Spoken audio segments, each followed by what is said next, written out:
Pour ça, je rejoins à Québec Guylaine Martel, qui est professeure titulaire au département d'information et de communication de l'Université Laval. Bonjour, Madame Martel. Bonjour. Bon, dites-nous, d'un point de vue purement de la communication, là, qui a gagné ce face-à-face hier, selon vous?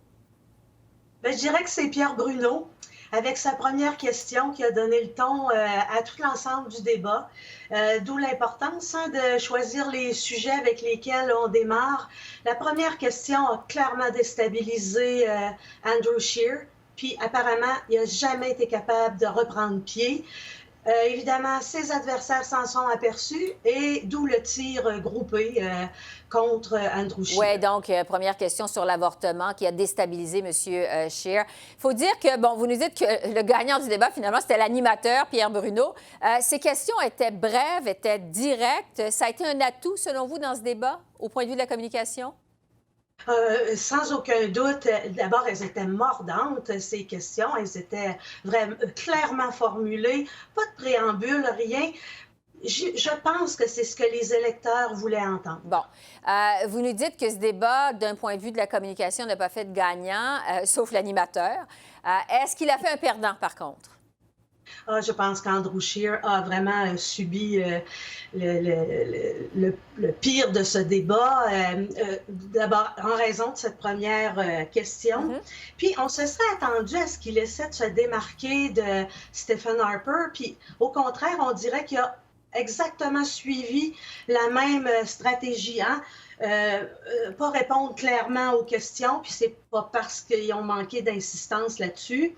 Refuser de parler de ses convictions personnelles. Il n'est pas obligé de parler de ses convictions personnelles, mais il aurait pu simplement dire, comme j'ai déjà entendu Jean Charest dire, je ne gouverne pas par conviction personnelle, je suis là pour le peuple. Refuser, détourner des mots. J'ai appris hier que le pipeline, c'était un corridor énergétique. Je n'étais pas au courant de ça. Et j'ai entendu marteler, évidemment, situation gagnant-gagnant, mais c'est pas en multipliant les faussetés que ça fait une vérité. Alors même, il y avait même le ton assez monotone de Stephen Harper. Je m'explique pas là, cette stratégie. Oui, plusieurs aussi ont soulevé sa difficulté à exprimer ses idées parce qu'évidemment, le français n'est pas sa langue première. Il s'est même excusé pour son accent. D'ailleurs, est-ce que c'était une bonne idée de le faire? Oh, ben, oui, c'est une petite pirouette, ça donne plus de modestie. Et puis, en communication, on appelle ça une prolepse. Ça brûle les mauvais commentaires qu'on pourrait avoir des autres une fois qu'on s'excuse d'avance de faire certaines erreurs. Ben, elles nous sont moins reprochées. Donc, on voit venir le coup. On prévoit donc les attaques pourraient venir. Parlant des attaques, il y en a eu quelques-unes personnelles envers Justin Trudeau, qui a en quelque sorte traité d'hypocrite. Son attaque aussi sur les deux avions de campagne de Justin Trudeau. Avez-vous trouvé que c'était un bon coup de la part de Andrew Scheer, quand même, parce qu'on en parle aujourd'hui, là? Oui, vous avez raison. Le fait qu'on en parle, j'imagine que c'était un bon coup. Mais je ne sais pas ce que ça va faire dans l'électorat. C'est la deuxième fois qu'il sort un lapin de son chapeau comme ça. La petite vidéo là, qui traînait quelque part. Et puis là, ces deux avions-là, ça donne l'impression que il suit M. Trudeau, mais rien que pour reprocher des petits squelettes là, qui seraient cachés. Je trouve que c'est plus ou moins élégant. Il pouvait l'attaquer, il l'a fait, là, mais il pouvait l'attaquer sur ses projets, sur son programme, plutôt que d'aller toujours chercher là, une petite cachotterie comme ça. Il me semble que ça fait un peu... Ça manque d'élégance. Oui, vous parlez de la vidéo. En fait, vous faites référence à cette vidéo que les troupes conservatrices ont remis à une télévision où on voyait M. Trudeau en blackface, donc ce qui a une des controverses qui entourait M. Trudeau dans cette campagne électorale. Sur la performance maintenant d'Yves-François Blanchet, tout le monde s'entend pour dire que c'est un bon communicateur. Hier, c'était lui qui maniait le mieux la langue française, cette langue première. Qu'est-ce que vous retenez de sa performance à Yves-François Blanchet? Pas de complaisance. Il était question, au début, on avait entendu, vous verrez, il ne mentionnera pas le mot souverainiste. Il l'a mentionné à plusieurs reprises. Il a même mentionné indépendantiste, il a dit nationaliste. C'est là où il se rapproche des caquistes. Il l'a assumé, ça aussi. Il a même dit qu'il irait plus loin. Alors, c'est vrai que Yves-François Blanchet, il n'y a pas les mêmes contradictions à gérer que les trois autres chefs. Alors, ça simplifie aussi sa stratégie. Il a bien tenu aussi une autre partie de sa stratégie parce qu'il l'avait annoncé en arrivant au débat qu'il se méfierait d'une certaine agressivité ou de... Et à tel point que j'ai même noté un compliment envers les adversaires qui les complimentait sur la qualité de leur français. Et il a même dit, c'est moi qui vais en arracher la semaine prochaine au débat en anglais. Oui, lui aussi, il a voulu prévoir le coup de la semaine prochaine parce qu'il va débattre, mais pas dans sa langue maternelle.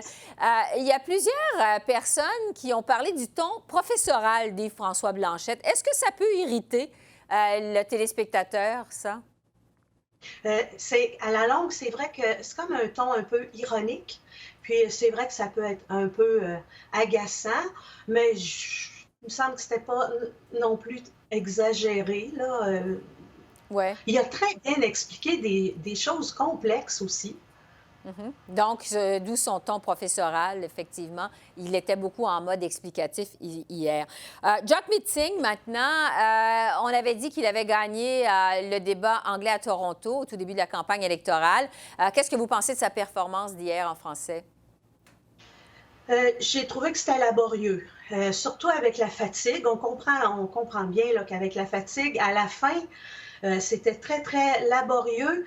Jagmeet Singh, sa force, c'est lui-même, hein? C'est sa personnalité. Puis ça tombe bien, le débat, c'est un peu fait pour ça aussi. Alors, il a surtout, je pense que ce qu'on va surtout retenir de sa performance, c'est sa façon d'interagir avec ses adversaires. Il est ferme, mais jamais agressif. Il a même souri à quelques reprises là, en parlant de la cassette de M. Scheer, par exemple. On l'a entendu dire qu'il était d'accord avec plusieurs des chefs à certains moments. Donc, il est vraiment pas dans la confrontation. C'est une bonne personne. J'ai trouvé son discours de clôture extraordinaire. On voulait, tout le monde disait, il faut savoir qui il est, on ne sait pas qui il est. Bien là, s'ils n'ont pas compris avec le discours de clôture, on ne comprendra jamais parce que la suite de jeu bien scandée, bien assumée, je trouve que si c'était ça son message de se faire connaître, c'était très bien. Juste pour conclure sur Jagmeet Singh, il a prononcé le mot dégueulasse hier pendant le face-à-face. Ça a été noté par plusieurs observateurs. Qu'est-ce que vous en avez pensé? Oh, c'est une erreur de langue seconde. Il s'est trompé de registre. C'est dégueulasse, c'est un terme qu'on emploie. Les jeunes emploient ça, c'est plus populaire. Je ne sais pas dans quelle mesure, avec qui il pratique son français. Ça se peut qu'il ait entendu ça. Mais en tout cas, contrairement à ce qu'il a dit, il n'a pas pris ça dans la langue de Molière, certain. Sur la performance de Justin Trudeau, on le sait hier, c'est le premier ministre, il y avait un bilan à défendre, c'est lui qui a été le plus attaqué. Est-ce qu'il a bien communiqué, M. Trudeau? Ni bien ni mal, je dirais. Je pense qu'il a flairé la faiblesse de Andrew Scheer et il en a profité pour rester plutôt tranquille.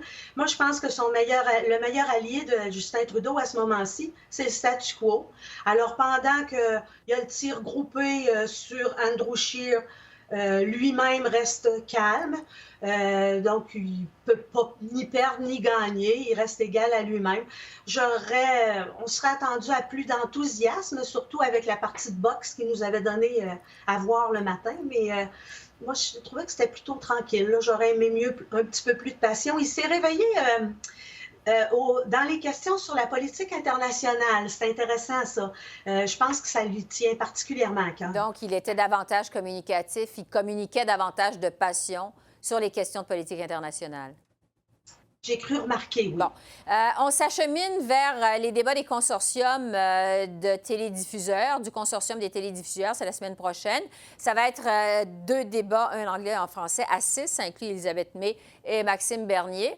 À la lumière de ce que vous avez observé hier, vous vous attendez à quoi la semaine prochaine au niveau de la communication? J'ai l'impression que le débat d'hier n'a pas changé grand-chose. Ça confirme les tendances qu'on voyait déjà. Alors là, j'imagine que Andrew Scheer va sans doute profiter du fait que le prochain débat est en anglais. Et puis, je pense qu'il va en profiter pour trouver des réponses plus claires aux questions qu'on lui a posées. Elles vont revenir.